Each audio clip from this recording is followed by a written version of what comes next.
नमस्कार दोस्तों, मैं सीमा सिलावट आप सभी का बहुत बहुत स्वागत करती हूँ मेरी आज की इस वीडियो में। अभी जो हमारा टॉपिक चल रहा है कुंडली बनाना और देखना सीखे, आज ये पार्ट 7 की ये वीडियो है और अभी हम सीख रहे हैं इन वीडियो में कि योग कारक और मारक ग्रह कैसे निकाले जाए। देखिए, अगर आप ज्योतिष बनना चाहते हैं या अपनी कुंडली को खुद रीड करना चाहते हैं तो सबसे पहले हमें ये पता होना बहुत ज्यादा जरूरी है कि हमारी कुंडली में नेगेटिव ग्रह कितने हैं और पॉजिटिव ग्रह कितने हैं।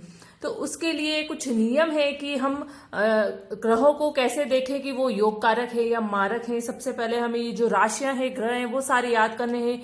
इनकी जो ग्रहों की डिग्री है वो मैंने आपको समझाई थी, उनकी अलग अलग अवस्था होती है, तो वो सारे लर्न करना जरूरी है, तभी हमको समझ में आएगा कि उस ग्रह में पावर कितनी है। उसके बाद में कि जो ग्रह हैं वो नीच हो रहे हैं, अगर नीच हो रहे हैं तो किस राशि के साथ नीच के हो रहे हैं, उच्च के हो रहे हैं तो किस राशि के साथ उच्च के हो रहे हैं, और अगर नीच के हैं तो किस नियम से उनका नीच भंग हो रहा है। ये सारी बातें, ये सारे टॉपिक जो मैंने पिछली वीडियो में क्लियर कर दिए हैं, ये आपको समझने बहुत ज्यादा जरूरी है, तभी आप अपनी कुंडली में योग कारक और मारक ग्रह निकाल पाएंगे। तो चलिए आगे बढ़ते हैं इस वीडियो में। और आज मैंने 2 लग्न कुंडलियां ली है, एक तो मिथुन लग्न की 3 नंबर से और एक कर्क लग्न की 4 नंबर से। तो इन दोनों कुंडलियों में मैं आपको बताऊंगी कि योग कारक और मारक ग्रह कैसे निकाले जाते हैं। देखिए, लग्न कुंडली में 12 हाउस होते हैं, 1 2 3 4 5 6 7 8 9 10 11 12। ये जो हाउसेस होते हैं, भाव होते हैं, घर होते हैं, ये कभी भी चेंज नहीं होते हैं। ये जो 12 राशियां होती हैं वो चेंज होती हैं, और जो ये 9 ग्रह हैं वो अपनी जो प्लेसमेंट है वो चेंज करते हैं, वो अपनी स्थितियां चेंज करते रहते हैं। उसी के हिसाब से हम योग कारक मारक ग्रह निकालते हैं। तो इस जो मिथुन लग्न की ये जो लग्न कुंडली है हमारे पास में, यहाँ पर सबसे पहले ये है फर्स्ट हाउस जहां पर 3 नंबर लिखा हुआ है। तो ये 3 नंबर की मिथुन लग्न की लग्न कुंडली है। तो ये है मिथुन लग्न के जो देवता है, राशि स्वामी है, वो है बुध देव। तो बुध देव यहाँ पर हम देखेंगे खुद के घर में ही बैठे हैं, और बुध देव की एक और राशि है कन्या राशि, क्योंकि हमने सबसे फर्स्ट नियम से हम देखते हैं योग कारक मारक ग्रह, तो जो राशियां होती हैं वो कहाँ बैठी है वो सबसे पहले हम देखते हैं। तो यहाँ पर देखिए, एक राशि लगन में ही है और बुधदेव की दूसरी राशि है चौथे घर में। तो ये भी केंद्र के दोनों हाउस मिले, तो बहुत अच्छे हाउस मिले हैं इनको। और फिर बुधदेव की प्लेसमेंट भी बहुत अच्छी है, बुधदेव यहाँ बैठे हैं, खुद के ही घर में बैठे हैं, तो ये बहुत अच्छी स्थिति है। एक तरह से राजयोग भी बनता है, मैं बाद में आपको ये सारे योग और दोष बताऊंगी। तो यहाँ पर एक योग राजयोग बन रहा है। तो यहाँ पर जो बुधदेव है हमारे लग्नेश, वो योग कारक हो गए हैं, लेकिन यहाँ पर हमें सूर्य के साथ में बुध देव बैठे हैं, तो ये भी देखना होगा कि जो बुध देव है वो अस्त हुए हैं या नहीं हुए हैं। पिछली वीडियो में मैंने आपको बताया था कि अस्त कौन सा ग्रह कौन सी डिग्री पे होता है, तो वो सब आपको याद रखना ज्यादा जरूरी है। तो बुध देव हमारे 13 डिग्री पे अस्त होते हैं। तो यहाँ पर देखिए 10 डिग्री के सूर्यदेव है, 27 डिग्री के बुध देव है। तो इन दोनों का जो डिफरेंस है वो बहुत ज्यादा है, क्योंकि बुध देव तो सिर्फ 13 डिग्री पे ही अस्त होते हैं। यहाँ पर जो डिफरेंस है वो 17 डिग्री का आ रहा है। तो बुध देव यहाँ पर अस्त नहीं हुए। अगर अस्त हो जाते तो ये लगन दोष हो जाता, लेकिन वो योग कारक की श्रेणी में ही आते लग्नेश। तो यहाँ पर बुध देव योग कारक हो गए हैं और बुधदेव हमारे लग्नेश भी है। फिर बात करते हैं हम सेकंड हाउस की। सेकंड हाउस में है कर्क राशि। कर्क राशि के जो राशि स्वामी है वो है चंद्रदेव, और कर्क चंद्रदेव को एक ही राशि मिली हुई है। तो यहाँ पर ये जो सेकंड हाउस और एक ये 7th हाउस, यहाँ पर अष्टम द्वादश थ्योरी लगती है, मैंने आपको पिछली बार भी बताया था। तो यहाँ पर अष्टम द्वादश थ्योरी दूसरे और 7वें घर में अप्लाई होती है। तो यहाँ पर हम देखेंगे कि ये शत्रु और मित्रता के अकॉर्डिंग हम देखेंगे कि योग कारक है या मारक है। तो यहाँ पर हम देखेंगे ये है चंद्रदेव, कर्क राशि के राशि स्वामी, और ये हमारे लग्नेश बुधदेव। तो बुधदेव और चंद्रदेव अति शत्रु है।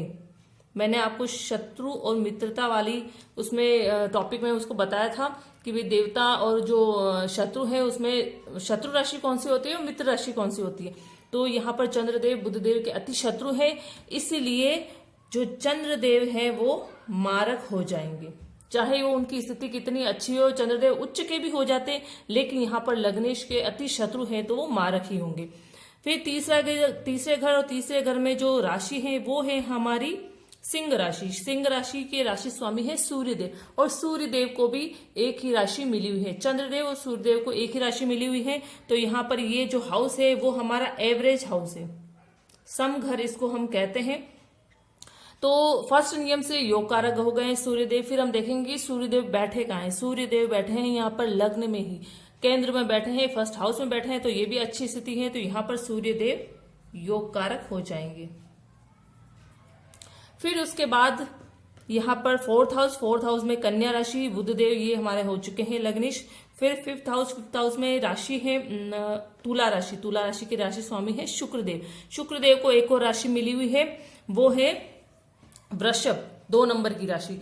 तो एक तो ये और दूसरा नंबर यहाँ पर। तो यहाँ देखिए एक तो त्रिकोण मिला है और एक त्रिक मिला है। तो त्रिकोण प्लस त्रिक, क्योंकि त्रिकोण और जो केंद्र होते हैं वो लगन जो कुंडली होती है उसमें सबसे अच्छे घर माने जाते हैं। तो त्रिकोण प्लस त्रिक होगा तो वो हमारे फर्स्ट नियम से योग कारक माने जाएंगे। देन उसके बाद हम देखेंगे कि जो राशि स्वामी है इनके, वो जो ग्रह है वो कहाँ बैठा, उसकी प्लेसमेंट देखेंगे, उसके हिसाब से देखेंगे कि योग कारक है या मारक है। तो यहाँ पर ये योग कारक की श्रेणी में आ रहे हैं फर्स्ट नियम से। फिर शुक्रदेव बैठे हैं यहाँ पर अपनी ही राशि में, वृषभ राशि में, अपनी ही राशि के साथ में त्रिक भाव में बैठे हैं। तो जब लग्नेश योग कारक हो, लग्नेश की स्थिति अच्छी हो, तो जब 6, 8, 12 में कोई भी ग्रह स्वयं की राशि में बैठ जाता है तो एक विपरीत राजयोग बनता है। इसके बारे में डिटेल में मैं आपको बाद में बताऊंगी, अभी सिर्फ योग कारक और मारक निकालना बता रही। तो यहाँ पर विपरीत राजयोग बन रहा है शुक्रदेव का। तो जब विपरीत राजयोग बन जाता है तो 6, 8, 12 में कोई ग्रह होता है तो भी वो मारक ना होके योग कारक हो जाता है, क्योंकि उसका विपरीत राजयोग बन रहा है। तो शुक्रदेव यहाँ पर योग कारक हो जाएंगे क्योंकि उनका विपरीत राजयोग बन रहा है। फिर उसके बाद में है छठा घर। छठे घर में 8 नंबर की राशि है वृश्चिक राशि, मंगलदेव राशि स्वामी है और मंगलदेव को एक और राशि मिली हुई है मेष राशि। तो ये एक 8 नंबर और 1 नंबर की राशि यहाँ पे। तो एक ये हो गया त्रिक भाव और ये एक हो गया एवरेज हाउस सम। तो त्रिक प्लस सम ये मारक हो जाएगा, क्योंकि त्रिक तो बुरा घर है ये, और सम भी जो है वो एवरेज हाउस है, इतना अच्छा घर नहीं माना जाता है, ठीक ठाक घर माना जाता है। तो ये पहले नियम से, राशियों के नियम से कि राशियां कहाँ बैठी उसके नियम से हम देखें तो यहाँ पर मंगलदेव मारक हो गए। फिर उसके बाद में हम देखेंगे कि मंगलदेव बैठे कहाँ हैं। तो मंगलदेव यहाँ बैठे हैं 12वें घर में, और 12वें घर में बैठे हैं, और छठे घर में इनकी 6, 8, 12 में मंगलदेव स्वयं बैठे हैं, और 6, 8, 12 में ही मंगलदेव की राशि भी है। तो यहाँ पर भी विपरीत राजयोग बन रहा है। क्यों? क्योंकि यहाँ पर लग्नेश बलवान है, क्योंकि जब विपरीत राजयोग बनता है तो उसमें लग्नेश का बलवान होना बहुत ज्यादा जरूरी है। तो यहाँ पर मंगलदेव का भी विपरीत राजयोग बन जाएगा। तो यहाँ पर मारक होते हुए भी, क्योंकि यहाँ फर्स्ट नियम से मारक हो रहे थे मंगलदेव, लेकिन विपरीत राजयोग बन रहा है तो मंगलदेव योग कारक हो जाएंगे। उसके बाद हम बात करेंगे 7th हाउस की। 7th हाउस में 9 नंबर की राशि है, वो राशि है धनु राशि। राशि स्वामी है बृहस्पति देव को एक और राशि मिली हुई है मीन राशि, 12 नंबर की राशि। तो ये एक राशि यहाँ हो गई बृहस्पति देव की, एक यहाँ हो गई। तो दोनों केंद्र के हाउस मिले हुए हैं, बहुत अच्छे हाउस मिले हुए हैं। और फिर सातवें घर से, दूसरे घर से हम अष्टम द्वादश थ्योरी के हिसाब से योग कारक मार्ग निकालते हैं। तो यहाँ पर बृहस्पति देव और बुध देव, अगर हम लग्नेश का शत्रु और मित्रता के अकॉर्डिंग निकालें तो यहाँ पर लग्नेश के बृहस्पति देव अति मित्र होते हैं। तो यहाँ पर केंद्र के 2 हाउस भी अच्छे मिले हुए हैं, लग्नेश के मित्र भी हैं, तो यहाँ पर बृहस्पति देव योग कारक हो जाएंगे। फिर उसके बाद में हम बात करते हैं यहाँ पर 8वें घर की। 8वें घर में राशि है मकर राशि की राशि स्वामी है शनिदेव को एक और राशि मिली हुई है, वो है कुंभ, 11 नंबर की राशि। तो यहाँ पर एक मिल गया है त्रिक प्लस त्रिकोण। मैंने आपको अभी ऊपर बताया था त्रिक प्लस त्रिकोण यहाँ पर योग कारक हो जाएंगे, क्योंकि ये बुरा घर है लेकिन ये बहुत अच्छा घर है। तो यहाँ पर पहले नियम से शनिदेव योग कारक हो गए। फिर उसके बाद में हम देखेंगे कि शनिदेव खुद कहाँ बैठे हैं। तो शनिदेव यहाँ बैठे हैं 11th हाउस में, 1 नंबर की राशि के साथ में, मेष राशि के साथ में शनिदेव नीच के हो जाते हैं। तो यहाँ पर शनिदेव नीच के हो गए हैं और नीच भंग भी नहीं हो रहा है क्योंकि मंगलदेव यहाँ बैठे हैं इस राशि के स्वामी। तो मंगलदेव तो भी यहाँ नीच भंग नहीं हो रहा है दृष्टि संबंध से, और कोई उच्च का ग्रह भी नहीं है जो इनको देख रहा है जिससे भी इनका नीच भंग हो जाए। तो कोई स्थिति नहीं दिख रही है यहाँ पर नीच भंग की। मैंने 7 नियम बताए थे, तो आप नियम खुद लगा के देखिए कि यहाँ पर शनिदेव का नीच भंग हो रहा है या नहीं हो रहा है। लेकिन यहाँ पर शनिदेव का नीच भंग नहीं हो रहा है। तो यहाँ ऐसी स्थिति में शनिदेव जहां पर योग कारक थे लेकिन शनिदेव की प्लेसमेंट है वो अच्छी नहीं है, शनिदेव नीच के हो रहे हैं, तो यहाँ पर शनिदेव मारक हो जाएंगे और उसके सामने हम नीच और लिख लेंगे। फिर इसके बाद में हम बात करेंगे 1 2 3 4 5 6 7 ग्रह हो गए। फिर राहु और केतु बचते हैं। तो देखिए राहु केतु को योग कारक और मारक ग्रह हम निकालते हैं शत्रु और मित्रता के हिसाब से। तो देखिए 5 नंबर की राशि है सिंह राशि, सूर्यदेव राशि स्वामी है और राहु देव और सूर्यदेव में अति शत्रुता है, दोनों ही शत्रु है। लेकिन यहां पर देखिए राहु देव के कारक घर है, राहु देव कारक है 3रे और 11वें घर के। तो 3रा और 11वां घर अगर राहुदेव नीच के नहीं हुए तो अगर 3रे और 11वें घर में नीच के हो जाएंगे तो वो मारक हो जाएंगे, चाहे वो 3रे और 11वें खुद के कारक घर में बैठे हुए तो भी। लेकिन यहाँ पर नीच के नहीं हो रहे हैं, राहुदेव अति शत्रु है सूर्यदेव के, लेकिन ये इनका कारक हाउस है 3rd हाउस, तो यहाँ पर राहुदेव मारक होते हुए भी योग कारक हो जाएंगे।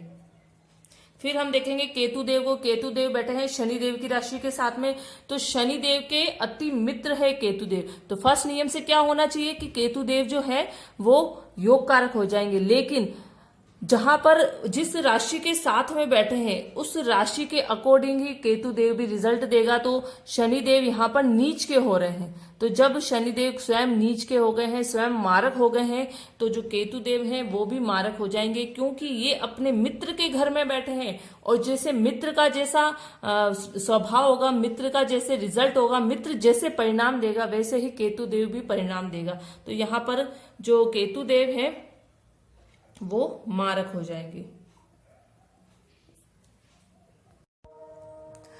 उसके बाद हम बात करेंगे कर्क लग्न की कुंडली में 4 नंबर की एक लग्न कुंडली है, तो इसमें हम योग कारक और मारक ग्रह निकालेंगे। सबसे पहले है फर्स्ट हाउस। फर्स्ट हाउस में 4 नंबर की राशि है। 4 नंबर की राशि है कर्क और राशि स्वामी है चंद्रदेव, और चंद्रदेव को एक ही राशि मिली हुई है। और जो यहाँ पर चंद्रदेव को एक राशि है तो फर्स्ट नियम से जो चंद्रदेव है वो योग कारक हो गए। फिर उसके बाद में हम देखेंगे कि लग्नेश की प्लेसमेंट कैसी है। लग्नेश स्वयं कहाँ उठ के बैठे हैं, लग्नेश स्वयं बैठे हैं 6ठे घर में त्रिक भाव में, तो ये बहुत ही बुरा घर माना जाता है। 6 8 12 वैसे भी त्रिक है, बुरे घर हैं। तो यहाँ पर प्लेसमेंट अच्छी नहीं होने की वजह से जो लग्नेश है हमारे चंद्रदेव वो मारक हो जाएंगे। तो मारक हम चंद्रदेव को लिख देंगे। फिर उसके बाद में दूसरा घर, दूसरे घर में है 5 नंबर की राशि सिंह राशि है, सूर्यदेव की राशि है और सूर्यदेव को एक ही राशि मिली हुई है। तो यहां पर हम अष्टम द्वादश थ्योरी लगाएंगे। अष्टम द्वादश थ्योरी कि शत्रु और मित्रता के हिसाब से हम योग कारक और मारक ग्रह निकालेंगे। सिर्फ दूसरे और 7वें घर में, बस 2 ही घर में अष्टम द्वादश थ्योरी अप्लाई होती है। तो यहाँ पर देखेंगे हम सूर्यदेव चंद्रदेव के, क्योंकि चंद्रदेव लग्नेश है, तो यहाँ पर लग्नेश के जो सूर्यदेव है वो शत्रु है या मित्र है। तो सूर्यदेव चंद्रदेव के अति मित्र है, तो यहाँ पर सूर्यदेव बैठे भी स्वयं के घर में अच्छी स्थिति है, तो यहाँ पर सूर्यदेव योग कारक हो जाएंगे। फिर उसके बाद में तीसरा घर, तीसरे घर में है 6 नंबर की राशि कन्या राशि और बुध देव है राशि स्वामी। बुध देव को एक और राशि मिली हुई है मिथुन राशि 3 नंबर की। तो यहाँ पर एक ये एवरेज हाउस हो गया और ये एक और यहाँ पर त्रिक भाव में एक और राशि है बुध देव की। तो यहाँ पर एवरेज हाउस प्लस त्रिक भाव दोनों मिलकर, क्योंकि एवरेज हाउस इतना अच्छा घर नहीं माना जाता है और त्रिक तो बुरा घर है ही, तो यहाँ पर मारक पहले नियम से जो राशियों को हम देखते हैं फर्स्ट नियम से यहाँ पर बुधदेव मारक हो गए। फिर उसके बाद में हम देखेंगे कि बुधदेव खुद कहाँ बैठे हैं। बुधदेव बैठे हैं दूसरे घर में, और दूसरे घर में आप देखेंगे बुधदेव 16 डिग्री है, ये 16 डिग्री, और सूर्यदेव की है 7 डिग्री। तो सूर्यदेव से बुधदेव 9 डिग्री के डिफरेंस पे अस्त हो गए हैं, क्योंकि बुधदेव अस्त होते हैं 13 डिग्री पर। यहाँ पर अस्त हो गए बुध देव और यहाँ पर प्लेसमेंट भी दूसरे घर में है। तो प्लेसमेंट तो ठीक है, लेकिन पहले नियम से ही मारक हो गए। तो जब कोई भी ग्रह पहले नियम से मारक हो जाता है तो अगर उसको योग कारक होना होता है, योग कारक करना होता है उस ग्रह को, तो वो उसकी स्थिति थोड़ी और ज्यादा अच्छी होनी चाहिए। या तो वो केंद्र में उच्च के ग्रह के साथ बैठ जाए तो थोड़ी स्थिति ठीक हो सकती है। वैसे यहाँ पर तो बुधदेव अस्त भी हो गए हैं, तो ये और भी ज्यादा बुरी स्थिति हो गई। तो बुधदेव यहाँ पर मारक हो जाएंगे और अस्त भी हो जाएंगे। अस्त ग्रह के बारे में मैं आपको डिटेल में बताऊंगी, अलग से इसकी वीडियो बनाऊंगी, तभी आपको ये समझ में आएगा। अभी तो आप इतना से समझ लीजिए कि यहाँ पर बुधदेव अस्त हो चुके हैं। फिर है चौथा घर। चौथे घर में 7 नंबर की राशि है तुला राशि। तुला राशि शुक्रदेव की राशि है और एक और घर मिला हुआ ग्रह शुक्रदेव की एक और राशि है और वो है वृषभ राशि, 2 नंबर की राशि। तो एक तो केंद्र में है तुला राशि शुक्रदेव की राशि और एक है यहाँ पर 11 नंबर की 11th हाउस में। 11th हाउस लाभ भाव है और एवरेज हाउस है, सम घर है यहाँ पर। तो यहाँ पर अच्छी स्थिति, एक तो एवरेज हो गया और एक केंद्र हो गया। तो पहले नियम से शुक्रदेव योग कारक हो गए। फिर हम देखेंगे कि शुक्रदेव की प्लेसमेंट कैसी है। शुक्रदेव यहाँ पर लगन में बैठे हैं, बहुत अच्छी स्थिति है, केंद्र का घर मिला है, तो यहाँ पर शुक्रदेव योग कारक हो जाएंगे। फिर उसके बाद में हम देखेंगे पांचवा घर। पांचवें घर में है यहाँ पर वृश्चिक राशि। वृश्चिक राशि है मंगल देव की और मंगल देव को एक और राशि मिली हुई है मेष राशि, 1st नंबर की राशि। तो यहाँ पर एक त्रिकोण मिल गया। मेष राशि यहाँ है केंद्र, तो एक त्रिकोण है और एक केंद्र है, तो ये दोनों बहुत ही अच्छे घर मिले हैं मंगल देव को। तो पहले नियम से योग कारक हो गए। फिर हम देखेंगे कि मंगल देव स्वयं कहाँ बैठे हैं। मंगल देव बैठे हैं 11th हाउस में, लाभ भाव में बैठे हैं, तो ये भी अच्छी स्थिति है। तो यहां पर भी मंगल देव योग कारक हो जाएंगे। उसके बाद में हम देखेंगे छठा घर। छठे घर में 9 नंबर की राशि है, वो है धनु राशि और ये है बृहस्पति देव की राशि। बृहस्पति देव को एक और राशि मिली हुई है मीन राशि, 12 नंबर की राशि। तो यहाँ पर एक तो त्रिक मिल गया है और एक त्रिकोण मिल गया है। तो त्रिक प्लस त्रिकोण भी योग कारक हो जाता है, क्योंकि त्रिकोण बहुत अच्छा घर है और एक ही त्रिक मिल गया है। तो पहले नियम से यहाँ पर जो बृहस्पति देव हैं वो योग कारक हो गए हैं। फिर हम देखेंगे कि बृहस्पति देव स्वयं कहाँ बैठे हैं। बृहस्पति देव स्वयं बैठे हैं त्रिकोण में ही बैठे हैं, 5वें घर में बैठे हैं, तो ये बहुत अच्छी स्थिति है। त्रिकोण मिला है बृहस्पति देव को, तो यहाँ पर बृहस्पति देव योग कारक हो जाएंगे। देन उसके बाद हम बात करेंगे 7th हाउस की। 7th हाउस में 10 नंबर की राशि है। 10 नंबर की राशि है हमारी मकर राशि। राशि स्वामी है शनिदेव और शनिदेव को एक और राशि मिली हुई है 11 नंबर की राशि कुंभ राशि। तो यहाँ पर देखेंगे हम एक यहाँ पर है 7th हाउस में और दूसरी है त्रिक में। लेकिन यहाँ पर हम 7वें और दूसरे घर में अष्टम द्वादश थ्योरी लगाएंगे। तो यहाँ पर शत्रु और मित्रता वाला नियम हम लगाएंगे। तो यहाँ पर शनिदेव है जो कि लग्नेश के अति शत्रु है चंद्रदेव के। तो यहाँ पर अगर शनिदेव की स्थिति कितनी अच्छी हो, शनिदेव चाहे उच्च के भी हो जाए तो भी मारक ही होंगे। क्यों? क्योंकि वो लग्नेश के अति शत्रु हैं। तो यहाँ पर शनिदेव जो है वो मारक हो जाएंगे। फिर उसके बाद में बृहस्पति देव हो गए, मंगल देव हो गए, ये सारे हो चुके हैं। फिर हम बात करेंगे राहु और केतु की। राहु देव बैठे हैं 8th हाउस में, त्रिक भाव में बैठे हैं। 11th नंबर की राशि है शनिदेव की। राहु देव और शनिदेव अति मित्र हैं, लेकिन यहाँ पर 8वें घर में शनि राहु देव चाहे उच्च के भी हो जाते हैं तो भी अच्छा रिजल्ट नहीं देते हैं, क्योंकि जो भी त्रिक भाव में बैठा है तो उसकी स्थिति कितनी भी अच्छी क्यों ना हो, चाहे वो ग्रह उच्च की राशि के साथ में बैठा उच्च का हो चुका हो, लेकिन फिर भी वो बुरा ही रिजल्ट देगा। तो 8वें घर में राहु देव है, तो इसमें अगर राहु देव बैठे हैं तो हम आंख बंद करके लिख देंगे कि वो, फिर हम ये नहीं देखेंगे कि वो शत्रु राशि के साथ में बैठा है या मित्र राशि के साथ में बैठा है या वो उच्च का हो रहा है नीच का, कुछ भी नहीं। 6, 8, 12 में राहु केतु बैठ गए तो आप उसको मारक की श्रेणी में लिख दीजिए। फिर हम केतु देव को देखेंगे। केतु देव 5 नंबर की राशि सूर्य देव की राशि के साथ बैठा है और सूर्य देव और केतु देव तो अति शत्रु है, तो यहाँ पर केतु देव भी मारक हो जाएंगे। तो ऐसे हम योग कारक और मारक ग्रह निकालते हैं।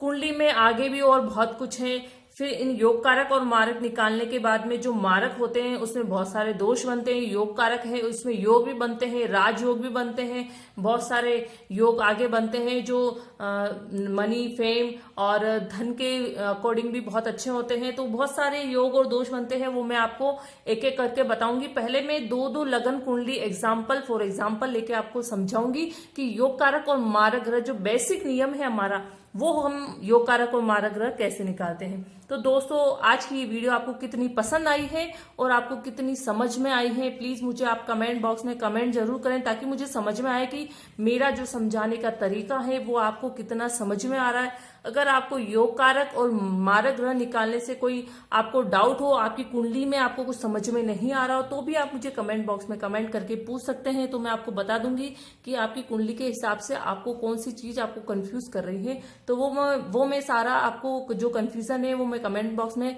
दूर करने की बहुत कोशिश करूंगी। मेरी वीडियो को ज्यादा से ज्यादा लाइक करें, शेयर करें, और अगर अभी तक आपने मेरे चैनल को सब्सक्राइब नहीं किया है तो प्लीज मेरे चैनल को सब्सक्राइब जरूर करें। Okay, thank you.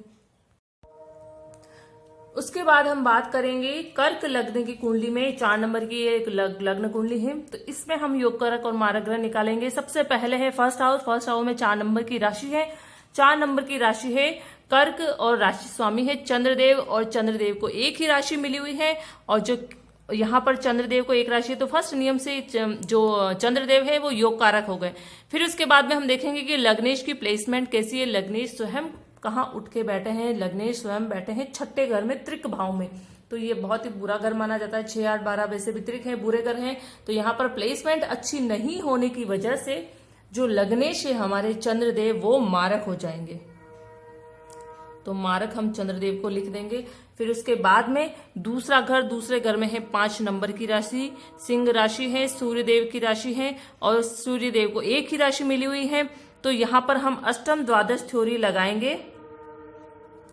अष्टम द्वादश थ्योरी कि शत्रु और मित्रता के हिसाब से हम योग कारक और मारक ग्रह निकालेंगे। सिर्फ दूसरे और 7वें घर में, बस 2 ही घर में अष्टम द्वादश थ्योरी अप्लाई होती है। तो यहाँ पर देखेंगे हम सूर्यदेव चंद्रदेव के, क्योंकि चंद्रदेव लग्नेश है, तो यहाँ पर लग्नेश के जो सूर्यदेव है वो शत्रु है या मित्र है। तो सूर्यदेव चंद्रदेव के अति मित्र है। तो यहाँ पर सूर्यदेव बैठे भी स्वयं के घर में, अच्छी स्थिति है। तो यहाँ पर सूर्यदेव योग कारक हो जाएंगे। फिर उसके बाद में तीसरे घर में है 6 नंबर की राशि कन्या राशि, और बुध देव है राशि स्वामी। बुध देव को एक और राशि मिली हुई है मिथुन राशि 3 नंबर की। तो यहाँ पर एक ये एवरेज हाउस हो गया, और ये एक और यहाँ पर त्रिक भाव में एक और राशि है बुध देव की। तो यहाँ पर एवरेज हाउस प्लस त्रिक भाव दोनों मिलकर, क्योंकि एवरेज हाउस इतना अच्छा घर नहीं माना जाता है और त्रिक तो बुरा घर है ही। तो यहाँ पर मारक पहले नियम से जो राशियों को हम देखते हैं, फर्स्ट नियम से यहाँ पर बुधदेव मारक हो गए। फिर उसके बाद में हम देखेंगे कि बुधदेव खुद कहाँ बैठे हैं। बुधदेव बैठे हैं दूसरे घर में, और दूसरे घर में आप देखेंगे बुधदेव 16 डिग्री है, ये 16 डिग्री, और सूर्यदेव की है 7 डिग्री। तो सूर्यदेव से बुधदेव 9 डिग्री के डिफरेंस पे अस्त हो गए हैं, क्योंकि बुधदेव अस्त होते हैं 13 डिग्री पर। यहाँ पर अस्त हो गए हैं बुधदेव, और यहाँ पर प्लेसमेंट भी दूसरे घर में है। तो प्लेसमेंट तो ठीक है, लेकिन पहले नियम से ही मारक हो गए। तो जब कोई भी ग्रह पहले नियम से मारक हो जाता है, तो अगर उसको योग कारक होना होता है, योग कारक करना होता है उस ग्रह को, तो वो उसकी स्थिति थोड़ी और ज्यादा अच्छी होनी चाहिए। या तो वो केंद्र में उच्च के ग्रह के साथ बैठ जाए तो थोड़ी स्थिति ठीक हो सकती है। वैसे यहाँ पर तो बुधदेव अस्त भी हो गए हैं, तो ये और भी ज्यादा बुरी स्थिति हो गई। तो बुधदेव यहाँ पर मारक हो जाएंगे और अस्त भी हो जाएंगे। अस्त ग्रह के बारे में मैं आपको डिटेल में बताऊंगी, अलग से इसकी वीडियो बनाऊंगी, तभी आपको ये समझ में आएगा। अभी तो आप इतना से समझ लीजिए कि यहाँ पर बुधदेव अस्त हो चुके हैं।